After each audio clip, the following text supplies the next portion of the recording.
Assalamualaikum warahmatullahi wabarakatuh. Perkenalkan, nama saya Aprilia Elsanadila. Pada kesempatan kali ini, saya akan menjelaskan materi tentang Islam dalam persoalan hidup dan bekerja.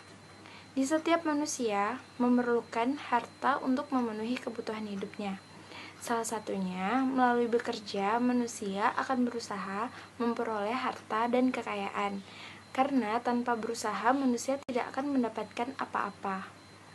Bekerja bagi seorang muslim adalah suatu upaya yang sungguh-sungguh dengan mengarahkan seluruh aset, pikir dan zikirnya untuk mengaktualisasikan atau menampakkan arti dirinya sebagai hamba Allah. Kerja adalah suatu cara untuk memenuhi kebutuhan manusia, baik kebutuhan fisik, psikologis, maupun sosial. Pada dasarnya, Islam menjunjung tinggi nilai kerja agar manusia dapat hidup sejahtera.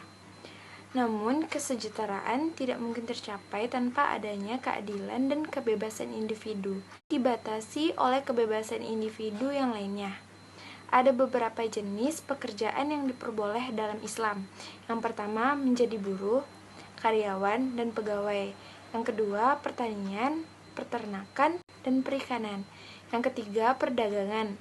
Yang keempat, pendidikan dan keguruan. Yang kelima, industri dan pakaian jadi. Yang keenam, pertambangan darat dan laut. Yang ketujuh, jasa transportasi.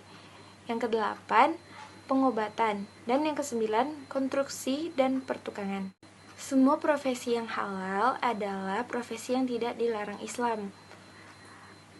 Esensi larangan adalah karena pekerjaan itu dapat merugikan orang lain, mengandung ketidakadilan, kezaliman, atau dengan sengaja membantu orang melakukan perbuatan yang haram. Dalam usaha tidak boleh menyimpang dari ketentuan-ketentuan umum yang berlaku dalam suatu negara. Setiap usaha yang merugikan seseorang atau orang banyak atau melanggar undang-undang umum yang berlaku di dalam suatu negara dilarang oleh Islam dan hukumnya haram. Demikian pada usaha-usaha maksiat atau yang membantu terjadinya maksiatan, penipuan, dan pemaksaan. Ada beberapa jenis usaha yang dilarang oleh agama Islam. Yang pertama itu meminta-minta, yang kedua perjudian, yang ketiga pelacur, yang keempat mencuri dan merampok, yang kelima mencari pekerjaan dengan suapan, yang keenam bekerja pada perusahaan terlarang, yang ketujuh adalah riba, yang kedelapan mengurangi timbangan dengan curang, yang kesembilan produksi dan jual beli barang haram, yang kesepuluh monopoli dan penimbunan. Bekerja bagi umat Islam tentu tidak hanya dilandasi oleh tujuan-tujuan yang bersifat duniawi belaka. Lebih dari itu, bekerja adalah untuk beribadah. Bekerja akan memberikan hasil. Hasil inilah yang memungkinkan kita dapat makan, berpakaian, tinggal di sebuah rumah, memberikan nafkah keluarga, dan menjalankan bentuk-bentuk ibadah lainnya secara baik.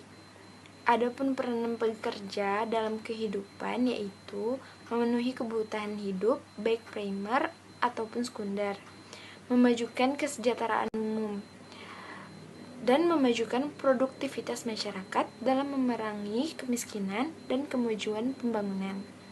Jadi, kerja adalah suatu cara untuk memenuhi kebutuhan manusia, baik kebutuhan fisik, psikologis, maupun kebutuhan sosial. Selain itu, kerja adalah aktivitas yang mendapat dukungan sosial dan individu itu sendiri. Manusia diwajibkan untuk berusaha, bukan menunggu. Karena Allah tidak menurunkan harta benda, iptek, dan kekuasaan dari langit, melainkan manusia harus mengusahakannya sendiri. Sekian penjelasan dari saya. Apabila ada yang kurang, mohon dimaafkan. Wassalamualaikum warahmatullahi wabarakatuh.